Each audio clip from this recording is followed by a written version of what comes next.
Hello,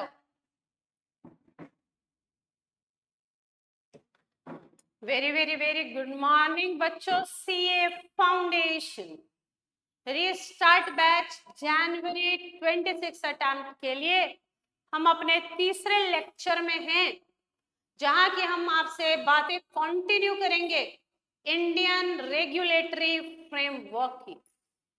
Indian regulatory framework की अभी तक इस चैप्टर में हमने क्या क्या पढ़ लिया बेटा? इस चैप्टर में अभी तक हमने पढ़ लिया लेजिस्लेटिव फंक्शन। लॉ होता क्या है, लॉ बनता कैसे है, और कितने टाइप का लॉ होता है। तो पहला फंक्शन होता है लेजिस्लेटिव। रेगुलेटरी फ्रेमवर्क में तीन पार्ट में बटा हुआ है। पहला है लेजिस्लेटिव फंक्शन, दूसरा है एग्जीक्यूटिव फंक्शन और तीसरा है जुडिशियरी। तो लेजिस्लेटिव में लॉ होता क्या है, लॉ बनता कैसे है, कितने टाइप्स का लॉ होता है, हम लोग पढ़ते हैं। उसके बाद एग्जीक्यूटिव में लॉ का इम्प्लीमेंटेशन कराया जाता है, लॉ को इन्फोर्स कराया जाता है। क्योंकि लॉ बनने से नहीं होगा ना बेटा, वो आपके ऊपर अप्लाई होना चाहिए। तो भाई लॉ इन्फोर्स कैसे होता है। और तीसरा तरीका होता है जुडिशियरी। तीसरा तरीका क्या होता है बेटा? जुडिशियरी का। तीसरा तरीका क्या होता है? जुडिशियरी का।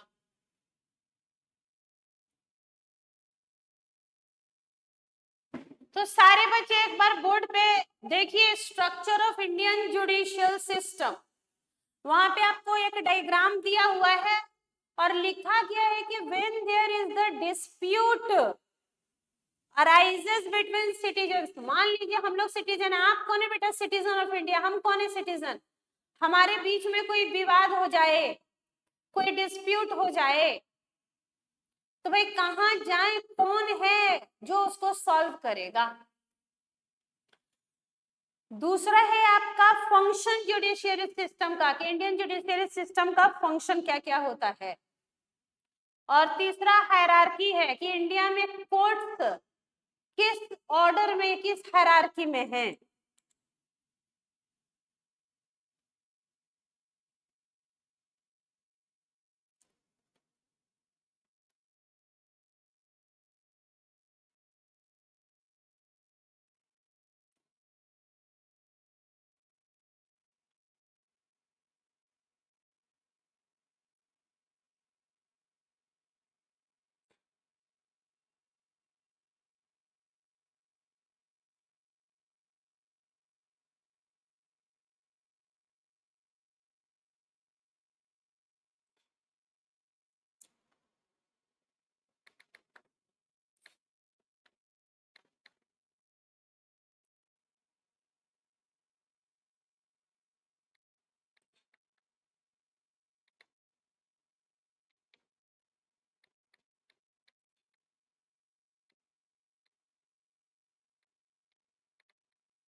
चलो जल्दी जल्दी आओ बेटा, जल्दी जल्दी आइए, जल्दी जुड़िए, इस चैप्टर को खत्म कीजिए।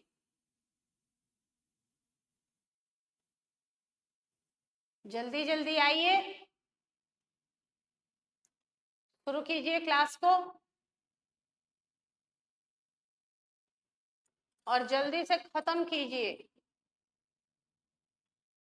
चैप्टर 1 को।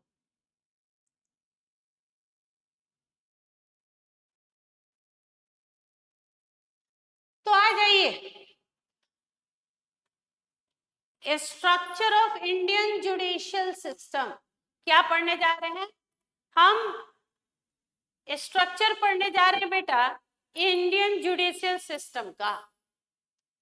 अभी तक हमने बातें कर ली हैं लेजिस्लेटिव और एग्जीक्यूटिव, अब हम बातें करने जा रहे हैं जुडिशियरी की। तो इसने कहा कि व्हेन डिस्प्यूट जब अराइज हो जाए, जब डिस्प्यूट अराइज हो जाए, बेटा किसके बीच में डिस्प्यूट अराइज हो रहा है?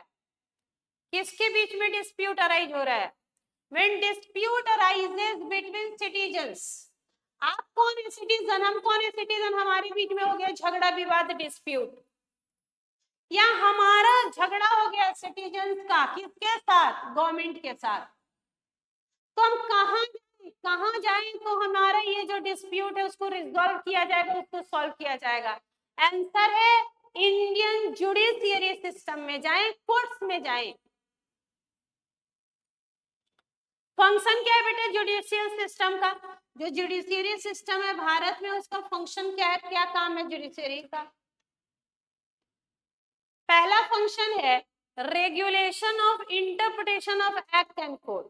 ये इंटरप्रेट करता है बेटा, इंटरप्रेट करता है एक्ट और कोड को।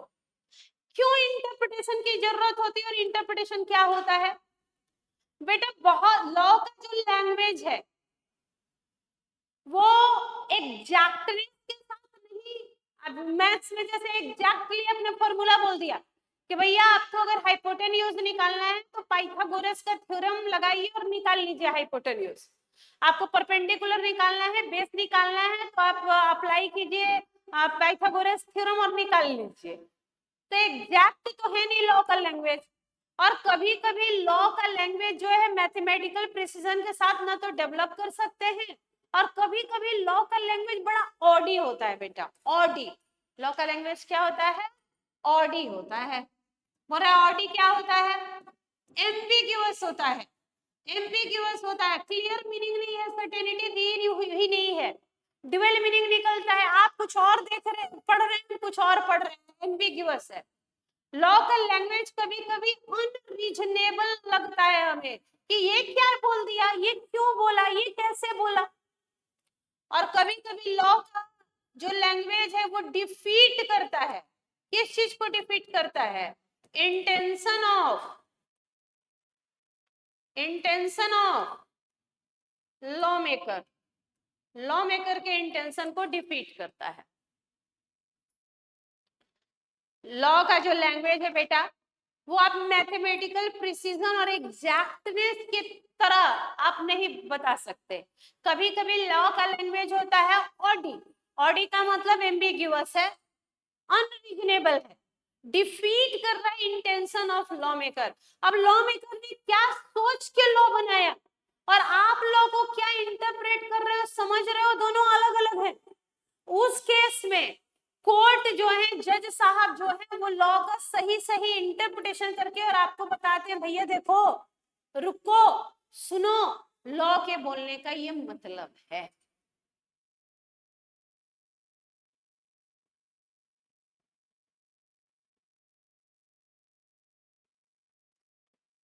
तो इसलिए फंक्शन में पहला है कि अगर हम इंटरप्रेट करना हो एक्ट को, कोड को, तो ये काम इंडियन जुडिशियल का। दूसरा डिस्प्यूट रिजोल्यूशन, कल जब हम झगड़ा करके और उसको सॉल्व कराने कोर्ट जाएंगे तो उस डिस्प्यूट को ये रिजॉल्व करेगा, खत्म करेगा, तो ये दूसरा काम है डिस्प्यूट रिजोल्यूशन। तीसरा काम है बेटा promotion of fairness among the citizen of India. Citizens के बीच में क्या प्रमोट कर रहे हैं बेटा? फेयरनेस। कैसे, कैसे फेयरनेस प्रमोट हो रहा है? मान जो गलत कर रहा है हम उसके ऊपर पनिशमेंट लगा रहे हैं, उसके ऊपर प्रोसिक्यूशन चल रहा है, उसके ऊपर लीगल प्रोसीडिंग चल रही है, उसको फाइन लग रहा है, उसको जेल लग रहा है, तो बाकी को लोग लग रहा है ना कि हाँ भाई देखो उसने गलत किया तो उसको सजा हुई, हमें गलत नहीं करना चाहिए। तो these are the function of judicial system of India. तीन फंक्शन है, interpretation of act and code, दूसरा डिस्प्यूट रिजोल्यूशन, तीसरा promotion of fairness among citizen of India. Promotion of fairness among citizen of India.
हो गया आपका। Judicial system का 3 काम है, interpretation of act and code, dispute resolution, promotion of fairness among the citizen of India. Hierarchy देखिए तो बेटा India में कोर्ट कैसे है, सबसे ऊपर कौन है, सबसे हायरार्की में सबसे ऊपर कौन है, सुप्रीम कोर्ट। इंडिया में बताइए तो कितने सुप्रीम कोर्ट है बेटा, इंडिया में कितने सुप्रीम कोर्ट है, हाई कोर्ट्स कितने, 25 high courts are there in India. District court जो है वेरिएबल है डिस्ट्रिक्ट के अनुसार, और मेट्रोपॉलिटन कोर्ट्स, 4 तरीके के कोर्ट आपको पढ़ना है, supreme court, high court, district court, metropolitan court. कौन कौन से 4 कोर्ट होते हैं, क्वेश्चन पूछा था एक अटेम्प्ट पहले, इस बार तो क्वेश्चन था लॉ और सोर्स, उसके पहले क्वेश्चन था what are different types of court in India, यही 4 लिखना था आपको, supreme court, high court, district court, metropolitan court. Supreme court सबसे एपेक्स कोर्ट है, सबसे बड़ा, हायरार्की में सबसे ऊपर एक सुप्रीम कोर्ट है। सुप्रीम कोर्ट के नीचे हाई कोर्ट्स होते हैं, सुप्रीम कोर्ट का जो डिसीजन है वो सारे हाई कोर्ट पे बाइंडिंग होगा। इंडिया में एट प्रेजेंट 25 हाई कोर्ट्स हैं। उसके नीचे होते हैं डिस्ट्रिक्ट कोर्ट्स जो वेरिएबल संख्या में है, और उसके नीचे है मेट्रोपॉलिटन कोर्ट, ये हायरार्की है। अब आपको एक एक करके सारे कोर्ट्स पढ़ने हैं बेटा, एक एक करके सारे कोर्ट्स पढ़ने हैं।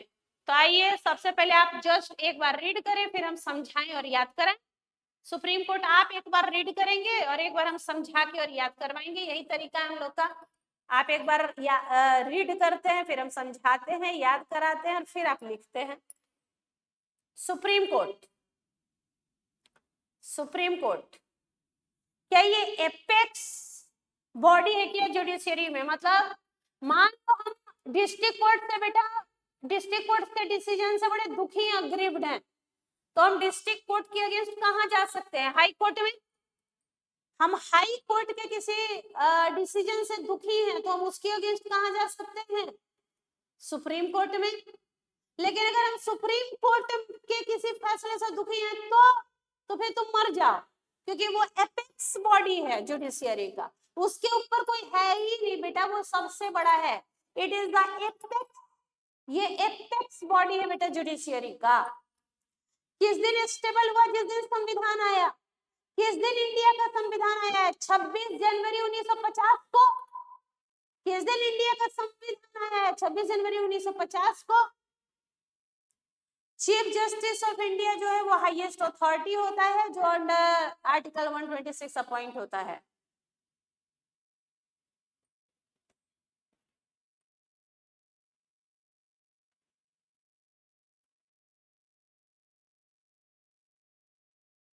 Chief justice of India,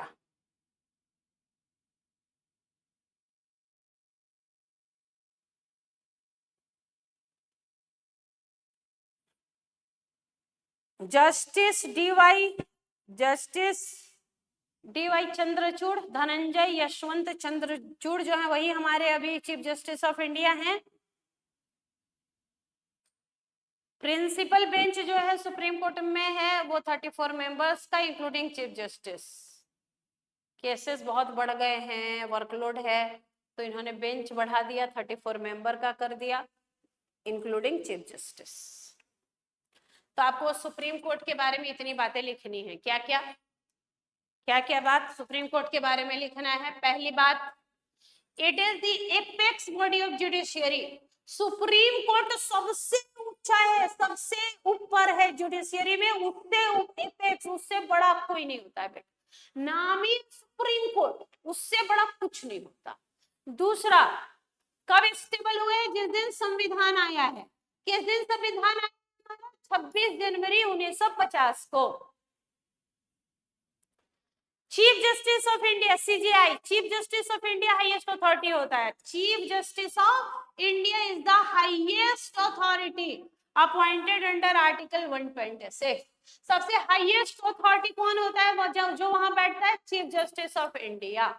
at present chief justice कौन है, धनंजय यशवंत चंद्रचूड़। ये बदलते रहेंगे, अगर ये चीफ जस्टिस चेंज हो जाएंगे तो फिर आपको धनंजय यशवंत चंद्रचूड़ नहीं लिखना है, उस समय जो भी रहेंगे उनका नाम लिखना होता है। अभी प्रिंसिपल बेंच कितने हो चुके हैं, प्रिंसिपल बेंच कितने हो चुके हैं सुप्रीम कोर्ट के, प्रिंसिपल बेंच में कितने मेंबर हैं, 34 मेंबर है इंक्लूडिंग सीजेआई। क्यों, नंबर ऑफ केसेस, वर्कलोड बढ़ रहा है तो उसने और मेंबर बढ़ा दी। दूसरा, हाई कोर्ट में आइए, high court, highest court of appeal in each state and union territory. Her state और यूनियन टेरिटरी में ये हाईएस्ट कोर्ट ऑफ अपील है। अगर आप डिस्ट्रिक्ट सेशन कोर्ट से नाखुश हैं तो हाई कोर्ट में जाइएगा अपील लेके। आर्टिकल 214 बोलता है इंडियन कॉन्स्टिट्यूशन का कि हर स्टेट में एक हाई कोर्ट होना चाहिए, पर ऐसा है नहीं। कुछ स्टेट हैं जो दो दो तीन तीन स्टेट मिल के और एक हाई कोर्ट शेयर करते हैं। नहीं तो इंडिया में 28 स्टेट और 7 यूनियन टेरिटरी हैं। 29 स्टेट और 7 यूनियन टेरिटरी हैं, और जबकि हाई कोर्ट सिर्फ 25 है, यानी शेयरिंग हो रही है।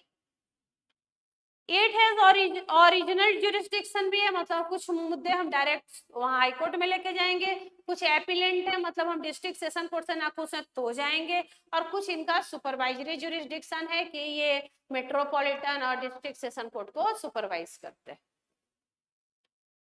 एट प्रेजेंट अगर हम लोग बात करें तो सिर्फ इंडिया में 25 हाई कोर्ट्स हैं, 28 स्टेट और 8 यूनियन टेरिटरी के लिए। 28 स्टेट और 8 यूनियन टेरिटरी के लिए कितने हाई कोर्ट्स हैं इंडिया में, केवल 25। An individual can seek remedy against violation of fundamental right in High Court by filing a writ petition under Article 226।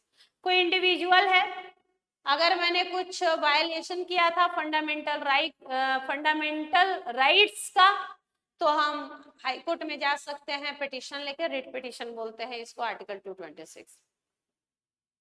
तो ये बात आपको लिखनी है हाई कोर्ट के बारे में। तीसरा है आपका डिस्ट्रिक्ट कोर्ट, तीसरा है आपका district court.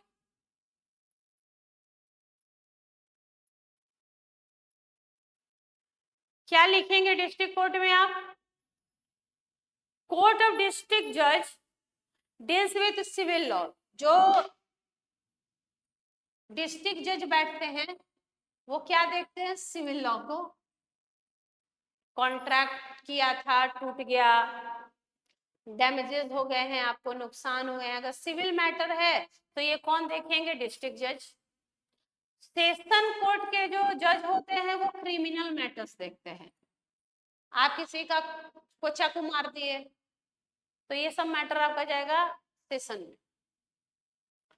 Under pecuniary jurisdiction a civil जज can try suit valuing not more than 2 crore. 2 crore से ज्यादा का सूट जो है वो सिविल जज नहीं देख पाएगा। 2 करोड़ से ज्यादा का मैटर है तो उधर हाई कोर्ट में भेजना होगा। एक बार रीड कीजिए तो, district court. Under pecuniary jurisdiction a civil judge can try suit valuing not more than 2 crore. 2 crore से ज्यादा का नहीं, सिविल जज जो है 2 करोड़ से ज्यादा का मैटर नहीं देख सकते हैं।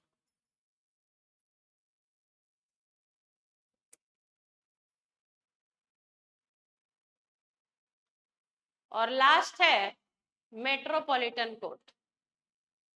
डिस्ट्रिक्ट जज जो है सिविल मैटर्स देखते हैं, सेशन कोर्ट के जज क्रिमिनल मैटर्स देखते हैं, और जो सिविल जज होते हैं वो 2 करोड़ से ज्यादा का पेक्यूनरी जुरिस्डिक्शन उनके पास नहीं है। मेट्रोपॉलिटन कोर्ट की बात करें तो they are established in metropolitan city. Metropolitan court कहाँ होंगे, मेट्रोपॉलिटन सिटीज में। वेयर पॉपुलेशन इज 10 लाख और मोर। जहां पॉपुलेशन 10 लाख या उससे ज्यादा होगा वही मेट्रोपॉलिटन कोर्ट होगा, in consultation with high court. Chief metropolitan magistrate has power as chief judicial magistrate. जो चीफ मजिस्ट्रेट होता है, चीफ मेट्रोपॉलिटन मजिस्ट्रेट, उसको वही पावर है जो चीफ जुरिस्डिक्शन, जो चीफ मेट्रोपॉलिटन मजिस्ट्रेट को वही पावर है जो चीफ जुडिशियल मजिस्ट्रेट को होते हैं। और मेट्रोपॉलिटन मजिस्ट्रेट को वो सब पावर है जो कोर्ट जो मैजिस्ट्रेट ऑफ फर्स्ट क्लास को है। Metropolitan magistrate has power as court magistrate of first class. आपसे एक क्वेश्चन ये पूछ सकता है कि what are different type of courts, तो आपको बताना होगा चार डिफरेंट टाइप के कोर्ट है इंडिया में, supreme court, high court, district court, metropolitan court, और उनके बारे में ये लिखना पड़ेगा। अब अगर आप ध्यान से बोलें तो आपको कितने क्वेश्चन इंडियन रेगुलेटरी फ्रेमवर्क में याद करने हैं फॉर 6 इंडियन रेगुलेटरी फ्रेमवर्क में ये 6 क्वेश्चंस मुझे याद करने हैं। एक क्वेश्चन पूछा जाएगा कंपल्सरी बेसिस पे, कितने मार्क्स के लिए? 6 मार्क्स। ये 6 क्वेश्चन अगर कोई बच्चा याद कर ले तो उसका Indian regulatory framework completed. 6 question क्या है? पहला, डिफाइन लॉ,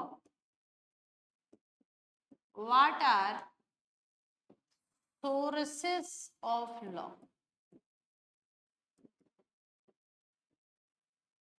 दूसरा question, how a law is passed, 6 marks. तीसरा क्वेश्चन है, what are different types of law, 6 marks. चौथा क्वेश्चन है, what are different types of court in India. India में कितने अलग अलग कोर्ट हैं? 6 मार्क्स।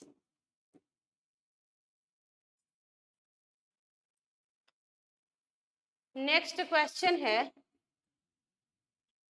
राइट अबाउट रेगुलेटर, मतलब सेबी, आरबीआई, आईबीबीआई। और लास्ट क्वेश्चन जो बन सकता है वो है, राइट अबाउट मिनिस्ट्री।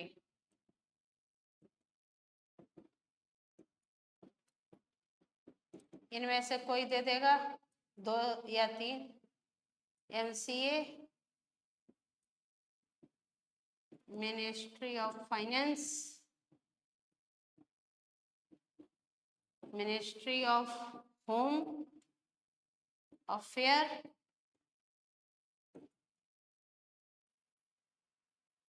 और Ministry of Law and Justice. 7वां क्वेश्चन बन ही नहीं सकता। तो इंडियन रेगुलेटरी फ्रेमवर्क में 6 क्वेश्चन है, ये 6 क्वेश्चन आपको याद करने हैं। एक क्वेश्चन पूछेगा कंपलसरी बेसिस पे, 6 मार्क्स। अगर आपको ये आता है तो आपका 6 मार्क्स हो गया।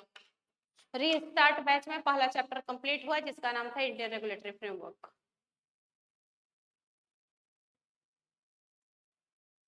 रीस्टार्ट बैच में आपका पहला चैप्टर कंप्लीट हुआ जिसका नाम था इंडियन रेगुलेटरी फ्रेमवर्क।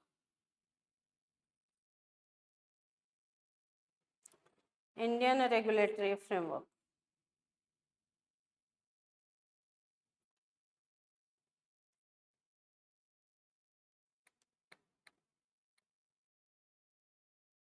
आज अभी आपका एक काम है।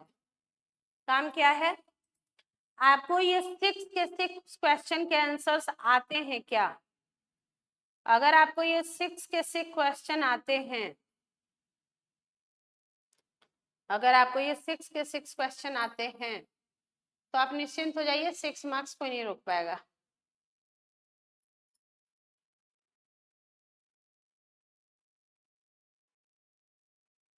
ये अब आपका आपका आज का काम है बेटा, आज ही ये काम खत्म करना है।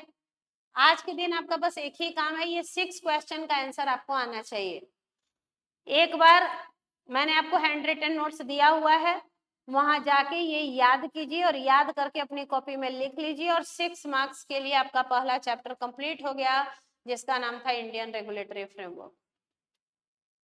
6 मार्क्स के लिए आपका ये चैप्टर कंप्लीट हो गया, जिसका नाम था इंडियन रेगुलेटरी फ्रेमवर्क।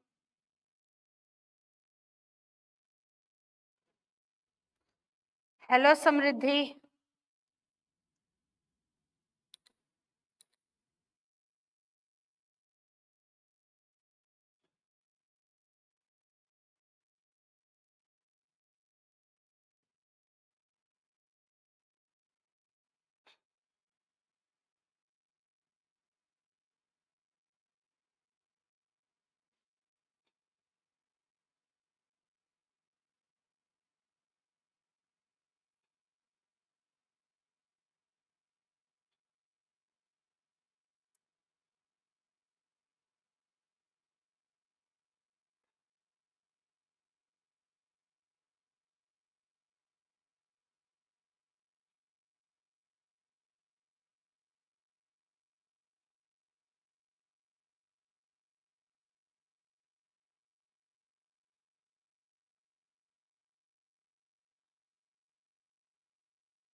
जनवरी में 2 में से एक क्वेश्चन होने की पूरी पूरी प्रोबेबिलिटी है। जनवरी अटेम्प्ट में मुझे लग रहा है कि या तो आपसे रेगुलेटर पूछेंगे सेबी आरबीआई वाला क्वेश्चन, या तो आपसे रेगुलेटर पूछेंगे, नहीं तो आपसे टाइप ऑफ लॉ पूछेंगे। ये मेरी प्रोबेबिलिटी है, प्रोबेबिलिटी के आधार पे बोल रहे हैं, श्योर शॉट कुछ भी नहीं होता आईसीआई में। आईसीआई एग्जामिनेशन में कोई टीचर नहीं बोल सकता है पूरे भारत में कि ये क्वेश्चन आएगा।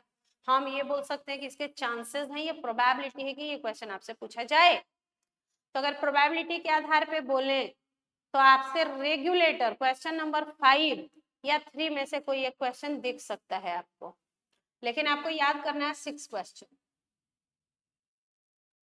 आज का यही काम है, आज हम यही पढ़ने वाले हैं। आज खत्म कीजिए, आप इसको पढ़ के कंप्लीट कीजिए।